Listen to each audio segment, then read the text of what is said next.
इस वीडियो में हम जानेंगे कि फॉर्मूला मास क्या होता है और किस तरह से हम इजीली किसी भी आयोनिक कंपाउंड के लिए फॉर्मूला मास को फाइंड आउट कर सकते हैं।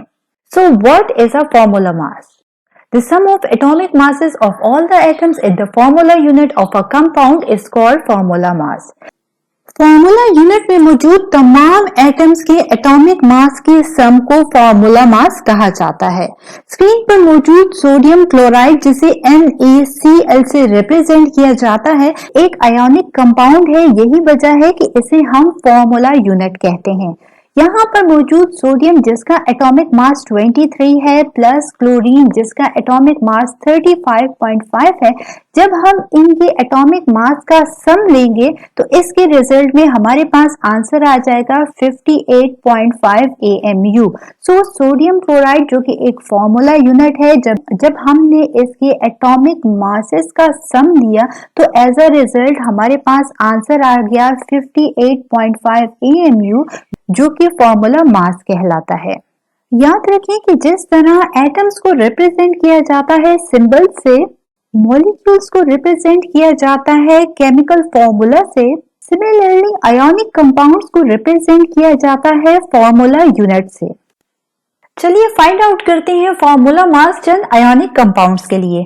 स्क्रीन पर मौजूद C3H6O है। यहाँ पर हमने फॉर्मूला मास को अगेन फाइंड आउट करना है और हम जानते हैं कि फॉर्मूला मास जो होता है वो एटॉमिक मास का सम होता है किसी भी आयोनिक कंपाउंड का। यहाँ पर कार्बन जो है हमारे पास, हम जानते हैं कि इसका एटॉमिक मास जो है वो 12 है और यहाँ पर कार्बन की 3 एटम्स हैं। यही वजह है कि 12 into 3 हमने किया, प्लस हाइड्रोजन का एटॉमिक मास हमारे पास 1 होता है, इंटू 6 हाइड्रोजन मौजूद है। यही वजह है 1 into 6 लिखा, प्लस ऑक्सीजन जिसका एटॉमिक मास 16 होता है।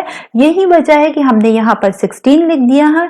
इसको सम अप करेंगे, आंसर आता है हमारे पास 58। सो फॉर्मूला मास C3H6O का है 58।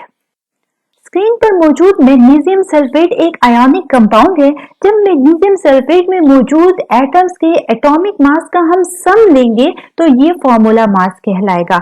फॉर एग्जाम्पल मैग्नीशियम जिसे Mg से रिप्रेजेंट किया जाता है और इसका एटॉमिक मास 24 है, प्लस सल्फर जिसका एटॉमिक मास जो है वो हमारे पास 32 है। इसके बाद ऑक्सीजन जिसका एटॉमिक मास हमारे पास 16 है और यहाँ पर 4 ऑक्सीजन एटम है। यही वजह है कि इसको मल्टीप्लाई किया गया है 4 से और जब इसको सम अप किया जाता है तो इसका आंसर आता है 120।